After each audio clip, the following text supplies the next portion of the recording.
On est chez Seasonic, on vous propose de découvrir les nouveautés pour le Computex 2024. On commence avec les nouveaux câbles 12V26. On va voir 3 fréquences, 12V26, 12V26 avec les petits connecteurs bleus pour bien voir qu'on est sur du 12V26. 12V26 à 90 degrés avec 2 PCI Express 8 pins. Et on va avoir aussi du 12V26 avec du 90 degrés en 12V26. Tout simplement, ce n'est pas compliqué. Ensuite, on va vous parler de ces petites alimentations, à savoir la Sakura et la Dragon. On va l'appeler comme ça parce qu'elle n'a pas encore de nom. Donc on a tout un marquage spécifique avec le petit logo, des couleurs spécifiques, des petits dessins absolument magnifiques, un petit fond très beau, des câbles qui sont assortis. Donc bien sûr ça sera disponible en Europe très prochainement. Et la nouvelle version, c'est celle-là. Donc pour l'année du dragon, tout simplement, et on va avoir le dragon ici, le dragon là, on a des marquages absolument partout, c'est magnifique, j'adore, et les câbles sont tout aussi beaux.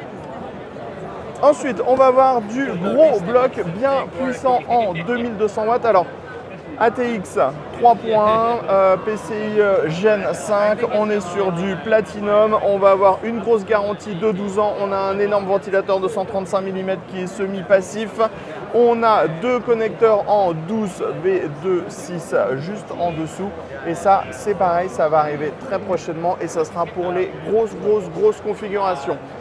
On s'attaque au gros morceau à découvrir cette année, c'est la Seasonic Prime TX 1600 Noctua Edition. On est sur le top du top de chez Seasonic, c'est-à-dire le modèle Prime en 80 plus Titanium avec 1600 watts de puissance. On a deux 12V26 et vous le voyez, on a un ventilateur Noctua qui a été intégré à l'intérieur. Et en fait, le ventilateur a été adapté à l'alimentation. C'est pour ça qu'on retrouve cette nouvelle grille qui va permettre d'optimiser le flux à l'intérieur. Et tout ce qui va être grille en plastique pour déterminer les flux et tout, ça a été entièrement retravaillé. On n'a pas de guidage de flux pour que le ventilateur puisse vraiment donner le meilleur à l'alimentation. Ce qui devrait nous donner une alimentation ultra silencieuse. On est d'ailleurs en passif sous les 50% de charge, ce qui est déjà colossal. Ensuite, on enchaîne avec la nouvelle Focus GX1000 qu'on avait déjà vu dans notre vidéo quand on avait fait un petit tour des logos de Seasonic à Taipei. On va l'avoir en blanc, on va l'avoir en noir. On est sur de la TX 3.1, on sera sur du Gen 5.1, on va avoir une certification en 80 plus Gold, on va avoir une garantie qui sera de 10 ans, un ventilateur de 135 mm semi-passif. Mais ce qui change radicalement dans cette nouvelle alimentation, c'est sa conception en fait. Avant, on était sur une conception un peu classique avec des pièces qui étaient assemblées à la main. Donc on avait par exemple les IC qui étaient reliés au radiateur avec une vis et un pad thermique. Aujourd'hui, on est sur un système où tout va être directement soudé sur le PCB. Les radiateurs seront directement soudés avec du TIM pour pouvoir améliorer le refroidissement et aussi améliorer la qualité de fabrication. Pour le refroidissement, par exemple, c'est 800 fois plus performant entre le système précédent qu'on avait avant et ce nouveau système. Ce qui veut dire que ça va permettre de réduire le bruit, la température à l'intérieur du bloc et aussi augmenter la fiabilité. Comme on avait un gros saut à faire pour pouvoir venir voir l'accord, on a fait une petite coupure. Donc pour l'accord, on est sur la GX1000, donc ATX 3.1, ça sera Gen 5. Tout va migrer de toute façon en ATX 3.1 et en Gen 5.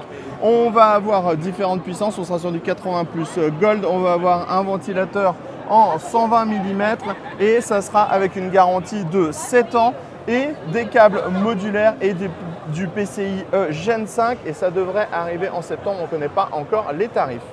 Refroidissement maintenant avec le ventilateur MaxFlow, 120 mm, 140 mm, mais surtout nous avons une épaisseur de 30 mm qui permet d'avoir une plus grande surface pour les pales afin de proposer plus de débit d'air, une meilleure pression statique et nous avons une grosse vitesse de rotation. Nous sommes, alors je prends ma petite fiche, à 3300 tours par minute au maximum. Nous avons ici un interrupteur qui va permettre de basculer sur 3 modes, donc 3300, 2300 ou 1300 tours avec, je prends ma petite fiche, CFM 146 pour le débit d'air.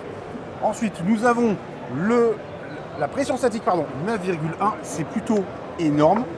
Bien entendu, ça fera du bruit à plein régime, c'est pour ça qu'on peut basculer sur les 3 modes via l'interrupteur. On retrouve un moteur à 6 pôles. Bref, c'est gros et ce sera en blanc et en noir.